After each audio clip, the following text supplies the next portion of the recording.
প্রিয় দর্শক, নতুন একটি ভিডিওতে আপনাদের সবাইকে স্বাগত জানাচ্ছি। কিছু বিষয়ে কথা শেয়ার করতে চাই আপনাদের সাথে। সেটি হচ্ছে ভারত পাকিস্তান উত্তেজনা নিয়ে। ভারত পাকিস্তান বর্তমানে যে উত্তেজনা বা যুদ্ধ পরিস্থিতি বিরাজ করছে, যুদ্ধ কি আসলেই সংগঠিত হবে, না হলে এর সমাধান কোথায়, সমাধান কিভাবে হবে? জাতিসংঘ মহাসচিব দুই দেশকেই ধৈর্য ধারণ করার কথা বলেছেন। আর পাকিস্তান এবং ভারতের, অর্থাৎ ভারতের কাশ্মীর সীমান্তে পাকিস্তানের সাথে গুলি বিনিময় হয়েছে। আবার পাকিস্তান এবং ভারত, পাকিস্তান কিভাবে ক্ষেপণাস্ত্র নিক্ষেপ করবে সেটির প্রস্তুতি নিচ্ছে, সেনাবাহিনীকে প্রস্তুত করা হয়েছে। ভারত আবার সেসব ক্ষেপণাস্ত্র কিভাবে প্রতিহত করবে, মোকাবেলা করবে, তার প্রস্তুতি নিচ্ছে। অন্যদিকে পাকিস্তান সীমান্তে ইরানের সাথে যে বর্ডার, সেখানে ইরান কিন্তু সৈন্য সমাবেশ ঘটাচ্ছে। পাকিস্তানের সাথে ইরানের এক ধরনের দ্বন্দ্ব আছে। আবার আফগানিস্তান এবং ইরান পাকিস্তানের বিরুদ্ধে। সো অনেকের ধারণা যে যুদ্ধ যদি লেগেই যায়, পাকিস্তান ইরান সীমান্ত দিয়ে আক্রান্ত হতে পারে, অথবা আফগানিস্তান সীমান্ত দিয়ে আক্রান্ত হতে পারে। আর ভারতের পক্ষ থেকে তো আক্রমণ করা হবেই। সেই ক্ষেত্রে পাকিস্তানকে ত্রিমুখী লড়াইয়ে লড়তে হতে পারে, এই ধরনের একটা আশঙ্কা প্রচলিত আছে। আর ভারত তাদের সর্বাত্মক যে চেষ্টা, এই কাশ্মীরে যে হত্যাকাণ্ড ঘটেছে, তারা সন্দেহ করছে এটি পাকিস্তান ঘটিয়েছে। এবং সন্দেহভাজন দুইজন যারা গুলি চালিয়েছে, তাদের মধ্যে দুইজন পাকিস্তানের নাগরিক। অর্থাৎ তারা ২৬ জনকে হত্যা করেছে। এবং লস্করি তৈয়বার একটি সংগঠন, শাখা সংগঠন যেটি রয়েছে, যারা স্বীকার করেছে এই হত্যাকাণ্ডের ব্যাপারে, তাদের সাথে পাকিস্তানের লস্করি তৈয়বার সাথে কানেকশন রয়েছে। সেটিও কিন্তু এক ধরনের গোলযোগ পাকানোর জন্য এবং ভারতকে উত্তেজিত করেছে। এবং ভারতের প্রধানমন্ত্রী বলেছেন, সন্ত্রাসী যেই হোক, যেই ভূমিতেই থাক, যেখানেই থাকুক না কেন, তাদেরকে ধূলিসাৎ করা হবে। এবং পাকিস্তানকে মিন করে যদি বলে থাকেন, তাহলে এই যুদ্ধ পরিস্থিতি এড়ানো খুব জটিল। আর মার্কিন যুক্তরাষ্ট্রের প্রেসিডেন্ট ডোনাল্ড ট্রাম্প, তিনি ভারতের প্রধানমন্ত্রীকে সমর্থন জানিয়েছেন। রাশিয়ার প্রেসিডেন্টও তাই জানিয়েছেন। অর্থাৎ সন্ত্রাসবাদের বিরুদ্ধে তারা একসাথে কাজ করতে চান।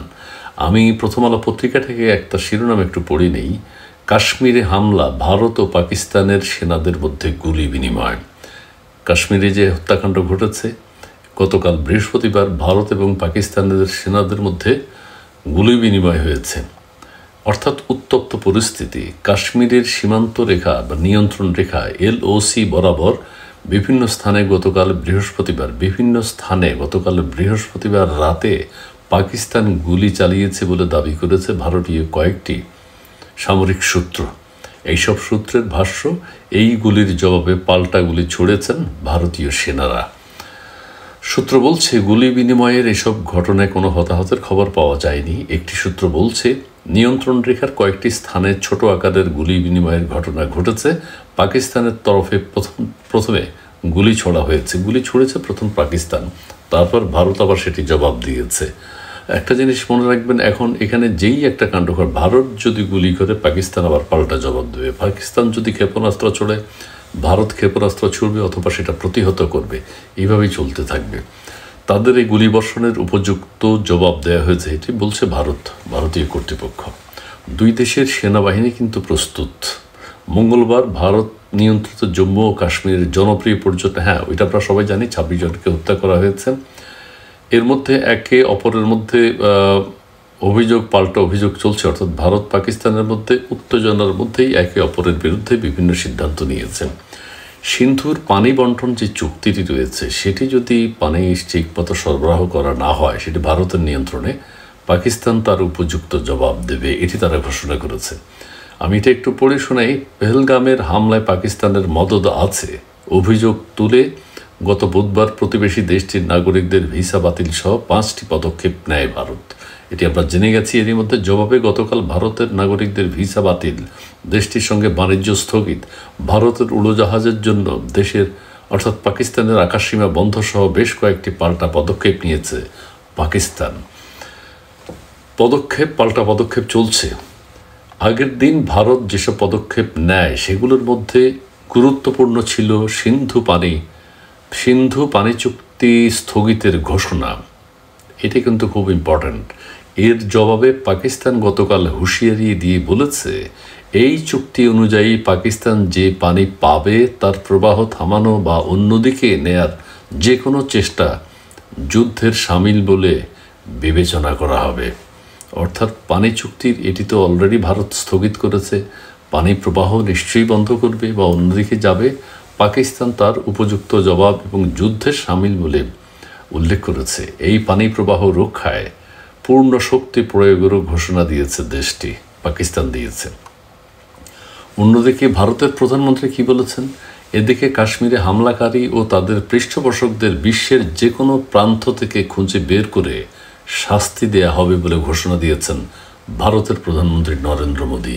গতকাল পূর্বাঞ্চলীয় রাজ্য বিহারে এক সমাবেশে তিনি বলেন, আমি দ্ব্যর্থহীনভাবে বলছি, যারা এই হামলা চালিয়েছে ও নীল নকশা সাজিয়েছে তাদের কল্পনাতীত পরিণতি ভোগ করতে হবে।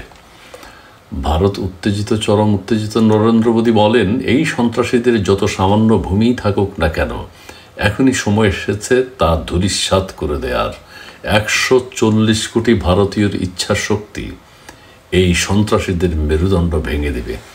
যাই হোক, পরিস্থিতি যেদিকে যাচ্ছে সেটি খুব একটা সুখবর নয়, অর্থাৎ বার্তা ভালো দিচ্ছে না।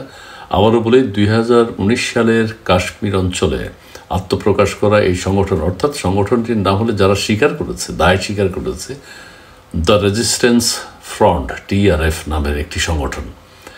এটির সাথে লস্কর-ই তৈয়বার সম্পর্ক, কানেকশন, সেই কানেকশনকে বিবেচনা করেই পাকিস্তানের লস্কর-ই তৈয়বা, ভারত এখন পাকিস্তানকে সেই আক্রমণের জন্য দায়ী করেছে এবং ভারত এখন মুখোমুখি অবস্থানে রয়েছে।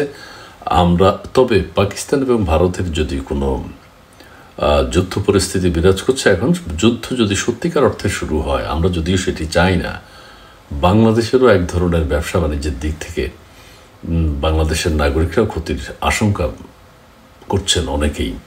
আমরা সেটি চাই না। যুদ্ধ কখনো শান্তি আনে না, যুদ্ধ কখনো শান্তি প্রতিষ্ঠিত করতে পারে না।